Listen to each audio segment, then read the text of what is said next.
brigade. And ito po yung post-harvest area namin. So, bali dito po dinadala yung mga hina-harvest nating gulay from open field and greenhouses po. So, yan. Dito na po hinugasan, sinasort, tsaka po dinadala for delivery. So, nag-deliver po kami in Manila sa mga Italianese, Cebu, ganyan po yung mostly restaurants po yung dinadala namin. So, meron po tayong harvest ng leafy vegetables like mga lettuces po. So, early po sila in-harvest, tsaka in the afternoon para maiwasan po yung pag-eat ng leaves. And yan, meron pong romaine, green eyes, meron din pong Japanese cucumber, pak choy. Yung Japanese po, 150 ang kilo. Ang lettuce po ay 200 per kilo. Yan, so yun po na. So, pagka-harvest po, timbang muna, bago po i-sort. Tapos pagka-serve po, tsaka po i-timbang.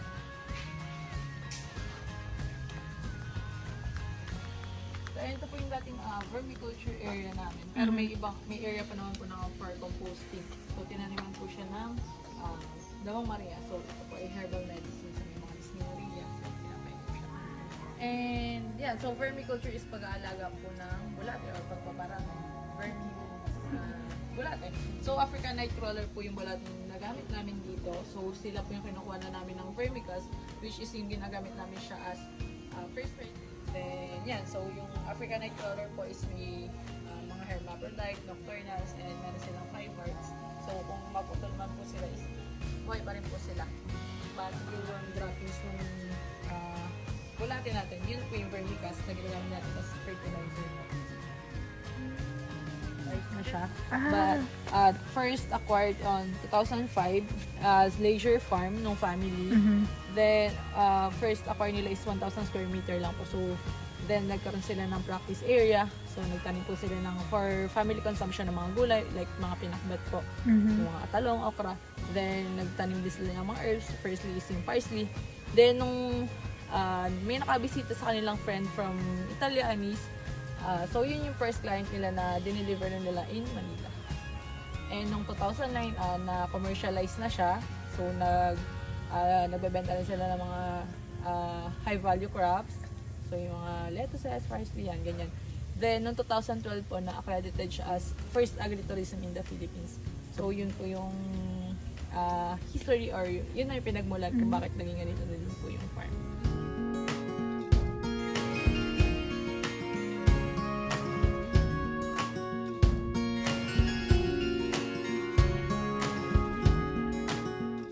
Yes po. So, hindi po kami gumagamit ng commercially available na feeds or yung nabibili natin sa mga market, yung ganyan. So, kami din po yung gumagawa ng feeds nila. So, fermented siya from D1 rice bran, mga cornmeal, soy, mga ganyan.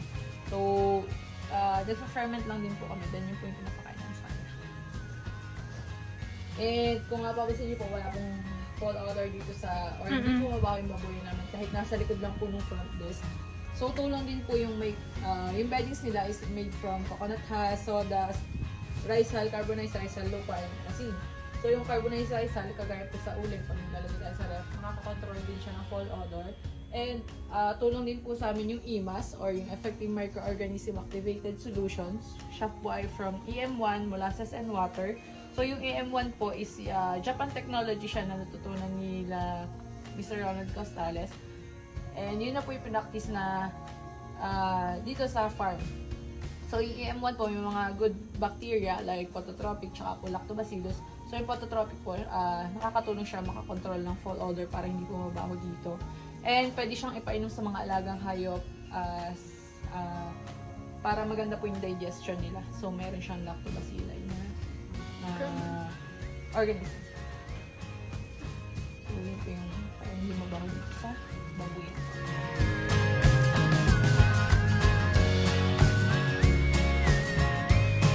Culture namin. So, yung meron po kaming tilapia and koi, and ang kinakain pa rin po nila is yung reject ng gulay, yung post-harvest area, and mga duckweeds. So, yung water po natin, spring water from Mount Banahaw. So, natatakluban po siya ng ulo kasi yan, masama pa naman. So, nagpakabit po yung farm ng 4-kilometer pipe down to the farm. Yun na po yung ginagamit na tubig dito sa farm. Aquaculture, pandilig ng halaman, accommodations, ERs. Then yung nadaanan po ng pipe from Mount Manahaw is shinare po natin sa community. So may mga nagpakabit po ng tubo. Then, yan na, yung ginagamit po nila. Tuturo din po kami ng mga ganyan or sinishow din po namin para po sa mga walang sariling lupa na gustong magtanim naman po ng for self-consumption ng mga gulay. So meron po itong kale, yun po yung kale natin. So yun po yung dalawang variety ng kale. So itong isa, so family siya ng broccoli and cauliflower. But unlike sa dalawa, leaves po ang kinuha sa kanila. So rich in antioxidant, magandang kainin, lagay sa salad, pwede din panlagay sa ulam na nilaga sa salad. So yung mga edible flower po natin is rich in antioxidant and vitamin C.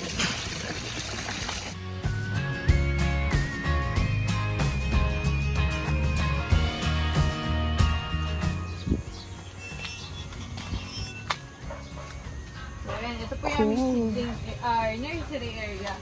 So yan, dito po nag-stay yung mga halaman po natin for several days.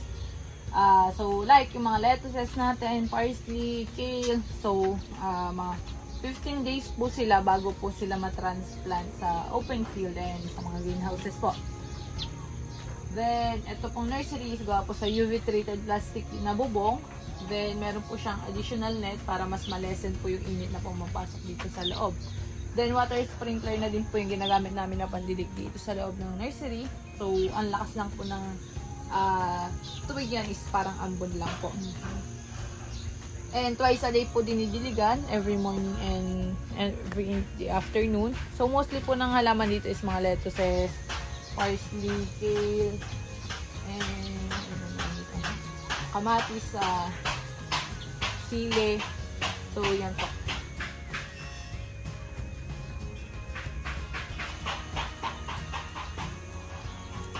Ito po yung flamenja. So, pinapakain po siya sa mga alagang hayop as natural dewormer po.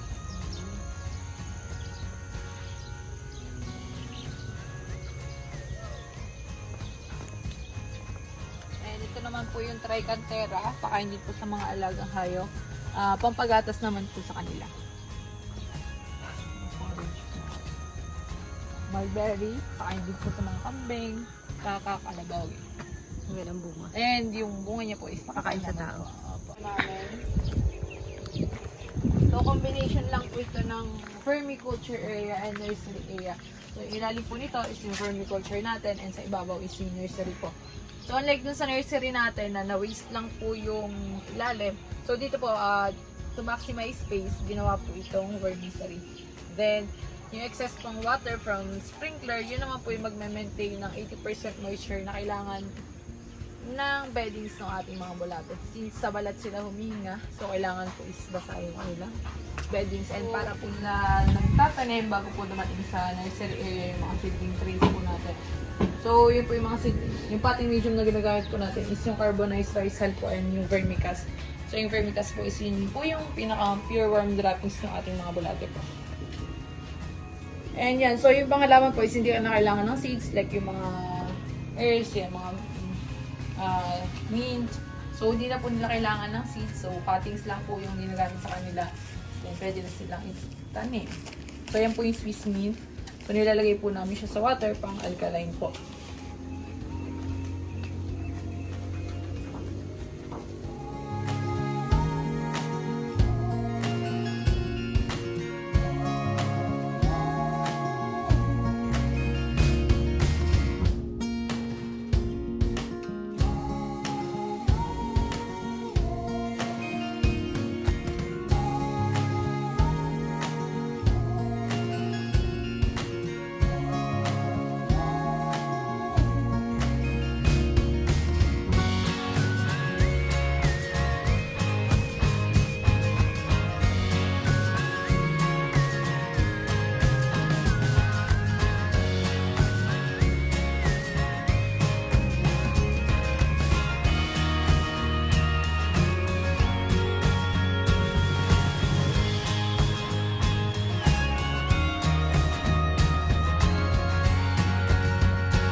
container po siya kasi all-around use po siya dito sa farm. So, pandilig sa halaman, pang-spray sa kulungan ng hayop, tsaka po painom sa kanila. Ayan, ito po yung mga concoctions na ginagawa dito. So, may fermented fruit juice, fermented plant juice, palfos, EM5, mga natural fungicides, natural pesticides. So, kami lang din po yung gumagawa. Hindi din po kami gumagamit ng mga human-made pesticides na available commercially. So, tarragon, ginagawa siyang tea, anti-insomnia siya. Tarragon. Ito yung mga mayana, pang landscape, or herbal medicine din sa mga kati-kati. Daw yan. And ito yung spearmint naman. So, itong spearmint, ito yung flavoring sa atin sa mga mouthwash, toothpaste, chewing gums. And ginagawa din namin siyang tea kasama ng tarragon. Ayan, maganda sa may mga ubo, sipon, asthma.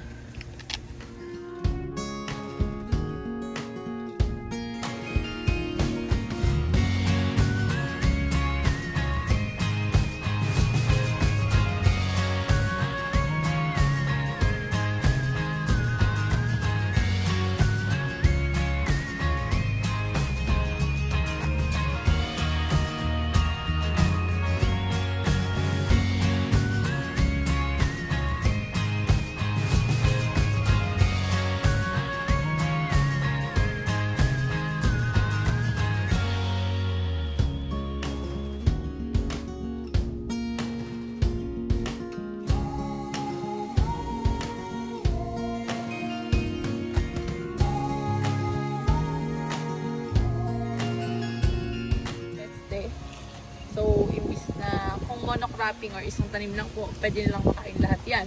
So, dahil iba't iba ng tanim, bawat plat, so malilito sila kung ano nakakainin. Alis na lang sila. Kaya, tas meron din may katabing herbs para sila na may magre-repel din.